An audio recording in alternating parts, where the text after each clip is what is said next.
Hi everyone. तो कैसे हो आप सब? आई होप कि आप सब अच्छे होंगे और आपकी एग्जाम की प्रिपरेशन एकदम शानदार तरीके से स्टूडेंट चल रही होगी। तो मैं AKTU के बीटेक के सेकेंड ईयर के स्टूडेंट के लिए सब्जेक्ट इंजीनियरिंग मैथ 4 जिनका 19 जनवरी को उनका एग्जाम है, तो उनके लिए मैं unit wise most important question लेकर आया हूं। और मैं ये कहता हूं कि ये जो क्वेश्चन है इनका सॉल्यूशन भी आपको प्रोवाइड किया जाएगा। बस आपको वीडियो को एंड तक देखना है। मैं बताऊंगा कि इनका सॉल्यूशन कहां मिलेगा आपको, ठीक है? तो बस बिल्कुल भी स्किप मत करना, क्योंकि सॉल्यूशन ये हो सकता है कि मैं बीच में भी बता दूं, लास्ट में भी बता दूं। तो बिल्कुल भी स्किप मत करिए।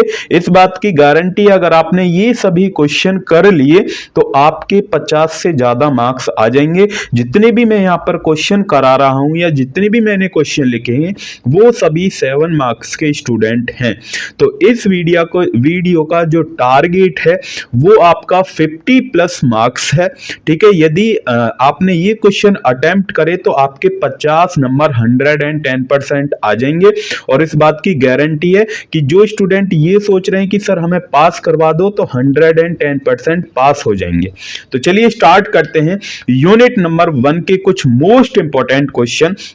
पहला क्वेश्चन है स्टूडेंट यहाँ पर पहली यूनिट है पार्शियली डिफरेंशियल इक्वेशन। तो इसमें पहला क्वेश्चन आता है सॉल्व द लीनियर पीडीई। मैं ये कह रहा हूं स्टूडेंट, हाँ ये हो सकता है कि आपकी डिजिट चेंज हो, लेकिन क्वेश्चन को करने का तरीका हमारा सेम रहता है, मेथड सेम रहता है। तो ये हो सकता है कि हाँ डिजिट वगैरह चेंज हो सकती है, लेकिन क्वेश्चन को करने का तरीका क्या रहेगा आपका सेम। तो आपको ये सॉल्व करना है लीनियर पीडीई को।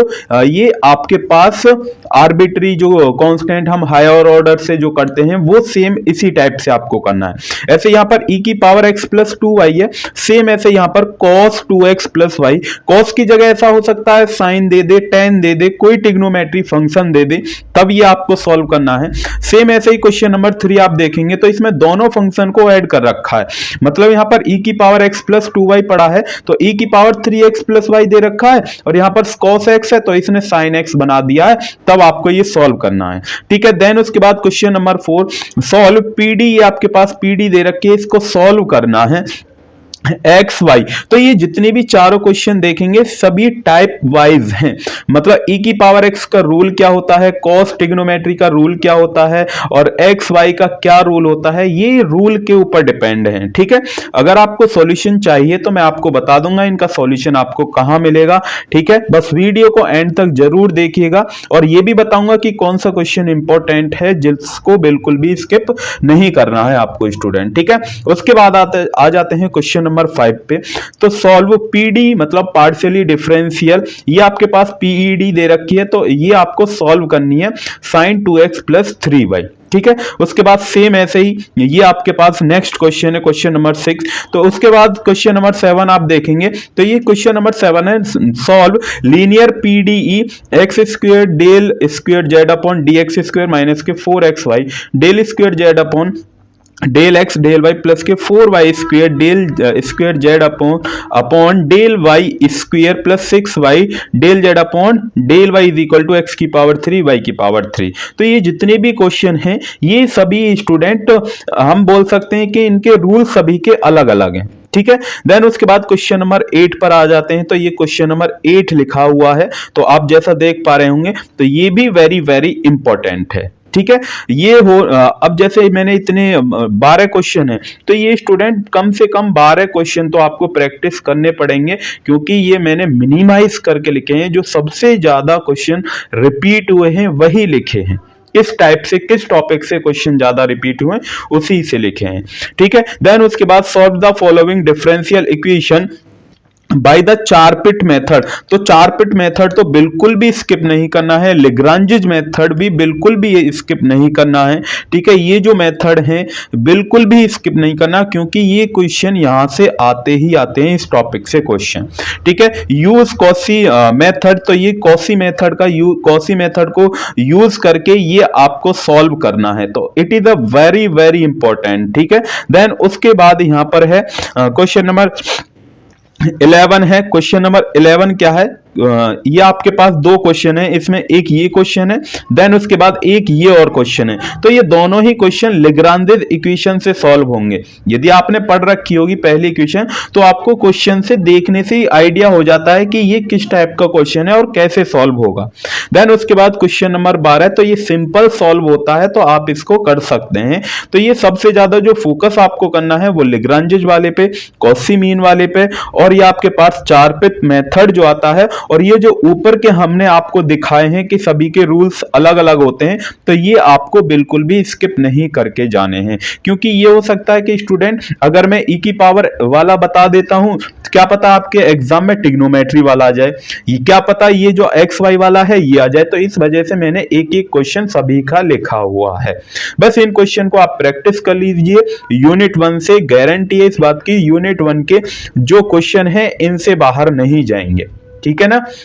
उसके बाद हम चलते हैं यूनिट नंबर 2 की ओर। जैसा यूनिट नंबर 2 का नेम है स्टूडेंट, वो है एप्लीकेशन ऑफ पीडीई, ठीक है, एंड फोरियर ट्रांसफॉर्म। तो इसमें पहला ही क्वेश्चन यहां पर लिखा है जो सबसे ज्यादा पूछा जाता है, वो आपके पास method of separation. Very very important है, वेरी वेरी इंपॉर्टेंट है मेथड ऑफ सेपरेशन, ठीक है। तो यहां पर मैंने 3 क्वेश्चन लिखे हैं मेथड ऑफ सेपरेशन के। यदि आप ये क्वेश्चन तीनों क्वेश्चन प्रैक्टिस कर लेते हैं तो मेथड ऑफ सेपरेशन से कहीं से भी क्वेश्चन आ जाए वो आप कर सकते हैं। मैं बार बार यही बोल रहा हूं कि डिजिट चेंज हो सकती है लेकिन क्वेश्चन को करने का प्रोसेस हमारा सेम रहता है। Is that clear? उसके बाद आ जाते हैं क्वेश्चन नंबर 3, सेम ऐसे ही, solve the following PDE by using separation of variable. तो सेपरेशन ऑफ वेरिएबल का यूज करके पीडीई को सॉल्व करना है, ये सेम है एज इट इज। उसके बाद क्वेश्चन नंबर 4, जो क्वेश्चन नंबर 4 है स्टूडेंट, वो आपके पास 2 मार्क्स में पूछा जाता है। यहां पर right the 2 dimensional wave equation. अगर ये सॉल्यूशन के लिए आता है तब आपके पास 7 मार्क्स में आएगा, लेकिन सॉल्यूशन के लिए अभी तक आया नहीं है। बट हाँ, 2 मार्क्स में जो आया है वो आपके पास right the 2 dimensional wave equation, या फिर ऐसा हो सकता है कि right 2 dimensional heat conduction equation. तो इन दोनों इक्वेशन में से 2 मार्क्स में पक्का आएगी, ठीक है। सॉल्यूशन के लिए नहीं आएगी, 110% आपके पास 2 मार्क्स में ये आपके पास पूछी जाएंगी। तो ये 2 मार्क्स का क्वेश्चन है। उसके बाद लेते हैं question number 5, a rod of A length L. आपके पास एक रॉड है लेंथ जिसके वो कैसी है, insulated side of initially of a uniform temperature U0 दे रखा है, it and the suddenly cooled 0 temperature 0 degree Celsius and the cap the temperature, calculate the temperature. आपको कैलकुलेट करना है टेम्परेचर को। ये जो क्वेश्चन जो होगा वो स्टूडेंट आपने ये जो आपने वेव इक्वेशन जो पढ़ी है उसी की हेल्प से होगा, ठीक है। वेरी वेरी इंपॉर्टेंट है। उसके बाद जैसे ये क्वेश्चन 5 है, सेम ऐसे ही क्वेश्चन नंबर 6 है। तो दोनों क्वेश्चन इंपॉर्टेंट हैं, ठीक है, वेरी वेरी इंपॉर्टेंट है, इंपॉर्टेंट ही क्वेश्चन यहां पर लिए हैं। अब हम चलते हैं क्वेश्चन नंबर 7 की तरफ। तो क्वेश्चन नंबर 7 है, find the possible general solution of 2 dimensional Laplace equation. तो लाप्लास इक्वेशन आप पर आती होगी, अगर नहीं पढ़ी है तो आप पढ़ लीजिए लाप्लास इक्वेशन क्या होती है। तब आपको उसका जनरल सॉल्यूशन बताना है 2D लाप्लास इक्वेशन का, किसको यूज करके, method of separation of variable. तो बार बार method of separation of variable आ रहा है तो आप देखेंगे कि कितना ही इंपॉर्टेंट है method of separation of variable, तो बिल्कुल भी स्किप नहीं करना। उसके बाद आ जाते हैं इसका सेकंड जो पार्ट है इसी इक्वेशन में, फोरियर ट्रांसफॉर्मर।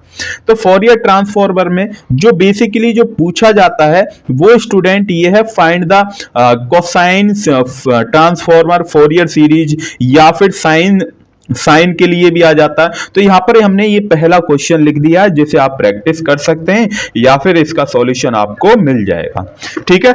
देन उसके बाद हम चलते हैं क्वेश्चन नंबर 9 की तरफ। तो मैं जो बता रहा था कि यहां पर जो ज्यादातर बेसिकली जो पूछा जाता है वो आपके पास क्वेश्चन नंबर 9 यहां से पूछा जाता है कि यहां पर हमें ये बता दीजिए कि find the Fourier cosine transformer. ये आपके पास क्वेश्चन दे रखा है और सेम ऐसे ही आपके पास साइन के लिए पूछ लेता है। तो यहां से ये क्वेश्चन 110% आता है, फोरियर सीरीज का तो आएगा ही आएगा। उसके बाद यहां पर ये जो स्टूडेंट लिखा है क्वेश्चन नंबर 10, ये आपके पास 2 मार्क्स में आता है, state the conventional theorem of Fourier series. फॉरियर transformer. तो ये आपके पास 2 मार्क्स का क्वेश्चन है। उसके बाद है यहाँ पर क्वेश्चन नंबर 11 है, find the inverse Fourier sine transformer. तो यहाँ पर इनवर्स है, बस यहाँ पर क्या है, इनवर्स नहीं है, तो सेम क्वेश्चन ही है, मतलब मेथड क्या रहेगा स्टूडेंट, सेम रहेगा। इसमें हम इंटीग्रेशन करते हैं, ठीक है। देन उसके बाद यूनिट नंबर 3, तो यूनिट नंबर 3 के कुछ मोस्ट इंपोर्टेंट क्वेश्चन। तो पहला क्वेश्चन है यहाँ पर जो मूवमेंट निकालना, आपको क्या निकालना है, मूवमेंट के लिए है। तो फाइंड द क्या निकालना है, मूवमेंट्स निकालने। तो it is a very very important and simple equation, simple है। तो यहां पर मीन भी निकालना है आपको, अबाउट द मीन, ठीक है। यहां पर मीन मतलब अल्फा बीटा 1 और बीटा 2 की भी वैल्यू निकाल लिया। तो 110% यदि आपने ये क्वेश्चन कर लेते हैं तो सेम ऐसा ही नेक्स्ट क्वेश्चन है, सेम ऐसा ही नेक्स्ट क्वेश्चन है। तो आप देखेंगे यदि मैंने लिए हैं तो ज्यादातर मैंने एक टॉपिक के 1 से 2 क्वेश्चन लिए हैं। तो बिल्कुल भी क्यों, आप ज्यादा से ज्यादा प्रैक्टिस करेंगे और आप अपने एग्जाम में फोड़ सकते हैं आप अपने एग्जाम को, ठीक है। देन उसके बाद क्वेश्चन नंबर 2 मैंने बता ही दिया है, सेम ऐसे ही है जैसा ऊपर वाला हम करते हैं, सेम। अब आ जाते हैं क्वेश्चन नंबर 3 की तरफ। तो यहां पर find the first 4 central movements about the mean, यहां पर निकालना, ये आपके पास टेबल दी है, ठीक है। सेम ऐसे ही क्वेश्चन नंबर 4 है। तो क्वेश्चन नंबर 4 में 2 पार्ट्स आपको दे रखे हैं, तो वही है find a parabolic curve of A second degree of the following, ये आपके पास डेटा दे रखा है। तो यहां पर आपको क्या निकालना है, फिट करना है पैराबोलिक कर्व, ठीक है। और इसी का सेकंड पार्ट है, जैसा ये पहला पार्ट सॉल्व होगा जो ये आपको डेटा दे रखा है, सेम उसी टाइप से ये भी सॉल्व होगा। तो बिल्कुल भी एक ही क्वेश्चन में 2 क्वेश्चन दे दिए हैं मैंने, जिससे आप प्रैक्टिस कर सकते हैं, ठीक है। अगर आपको सॉल्यूशन मिलेगा तो वो एक पार्ट का सॉल्यूशन मिलेगा, सेकंड पार्ट का आप खुद से करेंगे, ठीक है ना। अब हम चलते हैं इसके कुछ और क्वेश्चन नंबर 4, क्वेश्चन नंबर 5 है। तो इसका क्वेश्चन नंबर 5 यहां पर दे रखा है, using the method of least square. तो लीस्ट स्क्वायर का क्वेश्चन 110% आपके एग्जाम में मिलता ही मिलता है।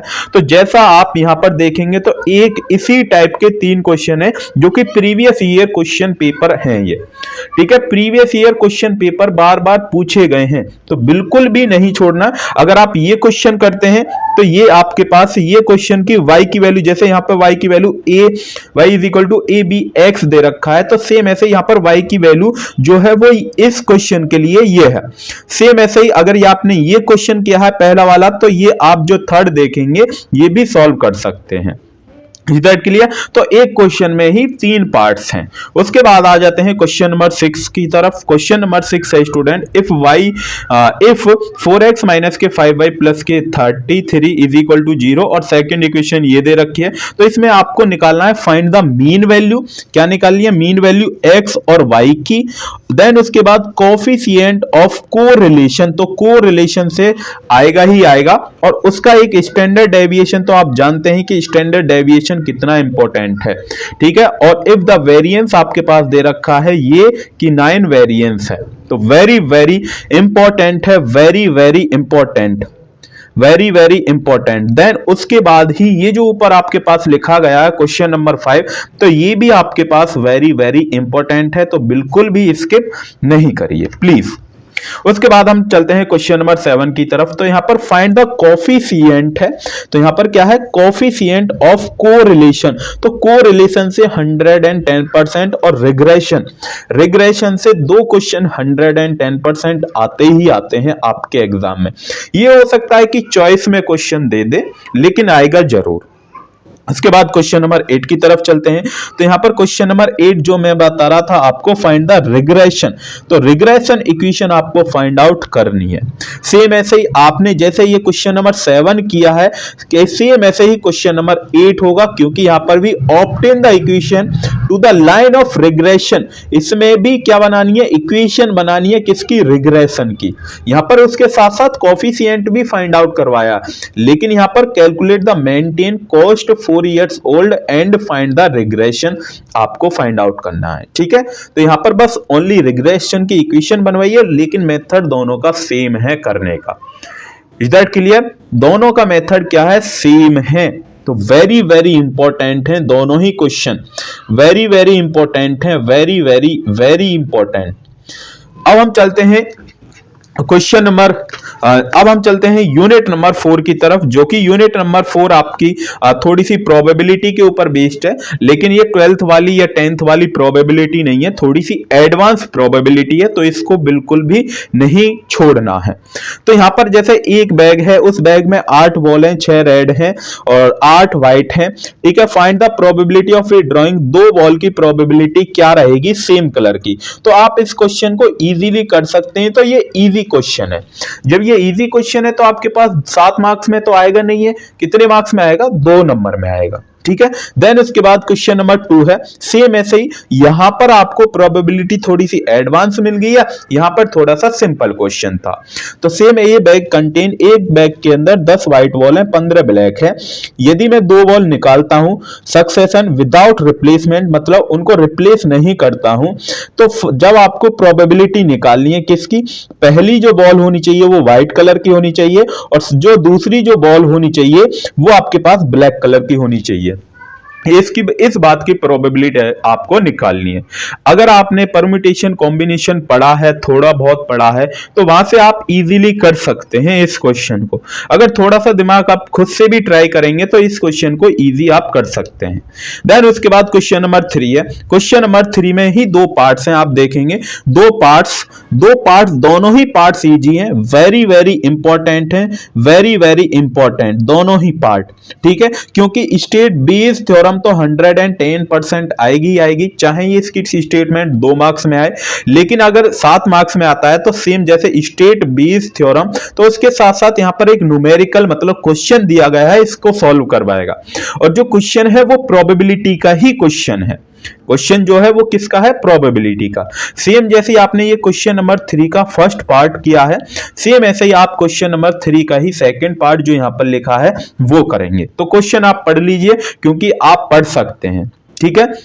उसको मैं बता देता हूं, यदि अगर आपको इन सभी का सॉल्यूशन चाहिए तो स्टूडेंट अगर इस वीडियो पर 50 लाइक आ जाती हैं, कम से कम 50 लाइक आ जाती हैं और कम से कम 30 कमेंट आ जाती हैं कि हाँ सर हमें इन सभी का सॉल्यूशन करा दीजिए, तो आपके एग्जाम से पहले मतलब जैसे 30 लाइक, तो हमारे 50 लाइक 30 कमेंट होंगी पूरी, तो फिर हम आपको शाम की महामैराथन लेंगे जिसके अंदर इन सभी का सॉल्यूशन आपको मिलेगा विद पीडीएफ नोट्स, वो भी फ्री, ठीक है। तो अगर आपने ये टारगेट कंप्लीट कर दिया तो आपके पास हम ले आएंगे, अदरवाइज फिर नहीं हो पाएगा, ठीक है ना।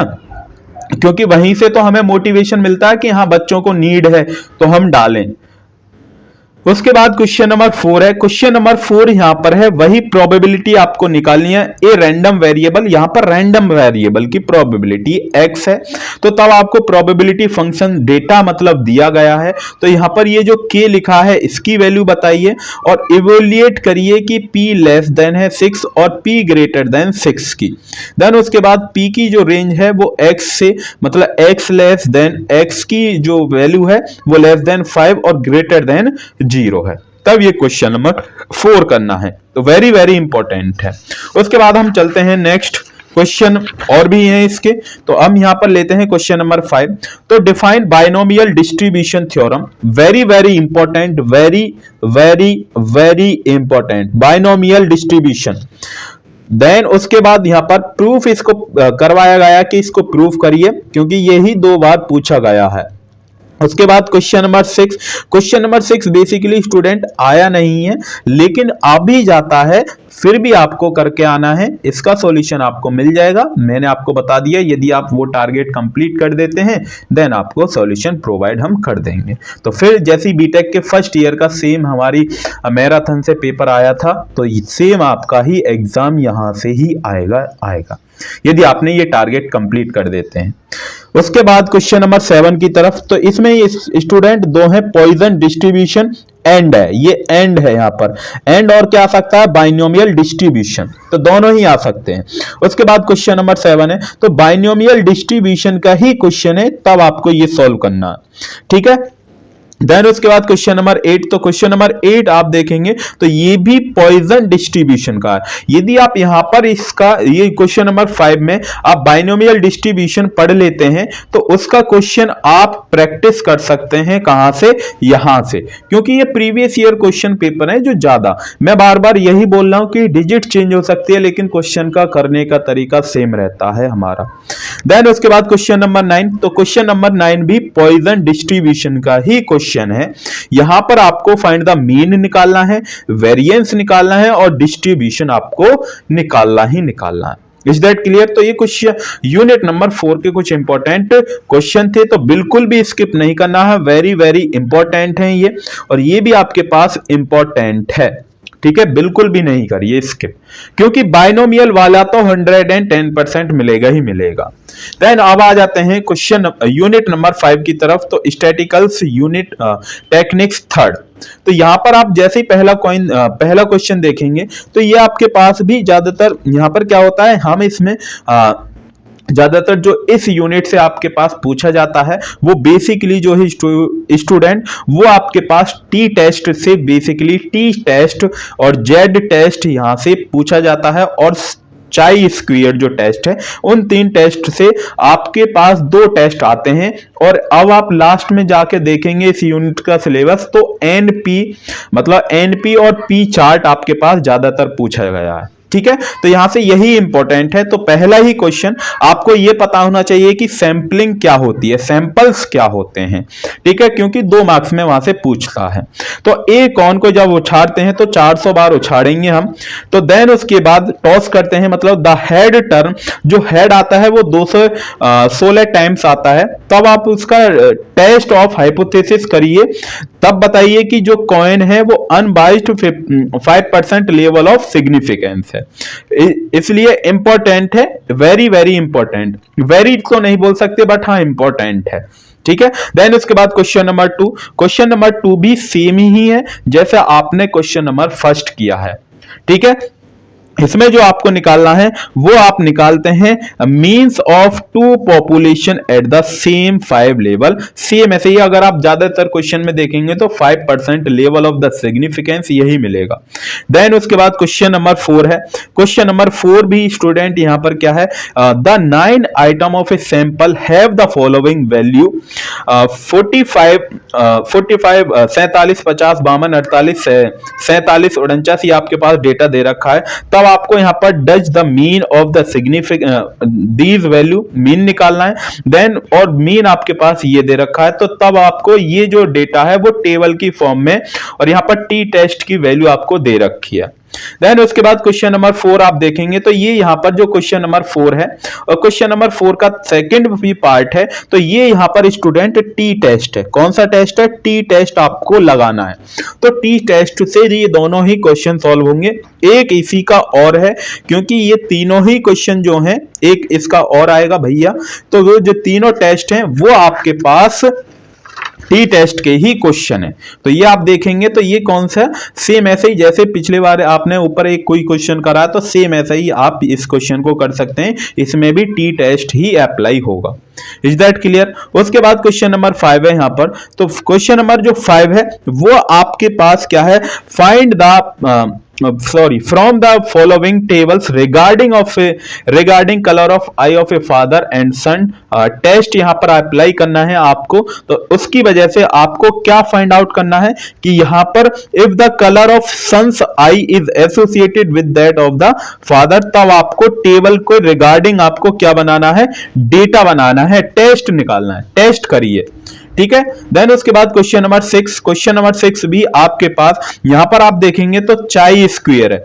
यहां पर क्या है आपके पास, चाई स्क्वायर। तो ये क्वेश्चन नंबर 6 और इसका सेकंड पार्ट जैसे ही मैंने बताया, मतलब आप इस क्वेश्चन को प्रैक्टिस कर लेते हैं। इस क्वेश्चन को यदि मैं सॉल्व करवाता हूं, आपने वो टारगेट कंप्लीट कर दिया, तो देन उसके बाद यहां पर इसका भैया दूसरा है, ये रहा उसका दूसरा भाई। तो सेम ऐसे ही यही क्वेश्चन भी होगा, सेम ऐसे ही, सेम एज इट इज ये क्वेश्चन आपको मिलेगा। देन उसके बाद क्वेश्चन नंबर 7 है। तो क्वेश्चन नंबर भी 7 यहां पर क्या है, आपके पास एक टेबल दी है, इसके रिगार्डिंग आपको यहां पर एक्स बार, मतलब ये आपके पास एक्स बार निकालना है और रेंज आर निकालना है। तो it is a very very important, very very important question. और जितने भी मैं आपको बता रहा हूं जो टेस्ट बताए हैं तो वो तो वेरी ही इंपॉर्टेंट हैं, तो बिल्कुल भी स्किप नहीं करना। देन उसके बाद क्वेश्चन नंबर 8, जो अभी मैं क्वेश्चन नंबर 8 जो बता रहा था आपको, क्या है कि एनपी चार्ट, जो एनपी बता रहा था, और पी चार्ट, एनपी चार्ट और पी चार्ट से 110% आपको क्वेश्चन मिलता है, वहां पर ड्रॉ करके आना है। ये आपके पास वेरी वेरी इंपॉर्टेंट है, वेरी वेरी, ठीक है। इसी का सेकंड पार्ट और है स्टूडेंट, इसी का भैया जैसे ये क्वेश्चन सॉल्व होगा तो सेम ऐसे ही ये क्वेश्चन भी स्टूडेंट यहां पर सॉल्व होगा। तो इसलिए वेरी वेरी इंपॉर्टेंट है, दोनों क्वेश्चन को आप प्रैक्टिस कर सकते हैं। यदि आप हमारी वीडियो का जो मैंने टारगेट बताया है, यदि आप वो कंप्लीट कर देते हैं तो इनका सॉल्यूशन आपको हम प्रोवाइड कर देंगे। और ये पीडीएफ, इन क्वेश्चन की पीडीएफ आपको हमारे टेलीग्राम में मिल जाएगी, तो वहां से जाके इन क्वेश्चन को आप खुद से प्रैक्टिस कर देते हैं, खुद से प्रैक्टिस कर सकते हैं। Is that clear? यदि आप वो वीडियो का अगर वो टारगेट कंप्लीट कर देते हैं तो देन उसके बाद तो फिर तो कोई टेंशन है ही नहीं, अंकुश सर जिंदाबाद। फिर हम शाम को लाइव मैराथन लेंगे स्टूडेंट, ठीक है। तब तक के लिए आप अपनी पढ़ाई करते रहिए। All the very best. मिलते हैं फिर नेक्स्ट वीडियो में एक प्यारे से टॉपिक के साथ। Thank you.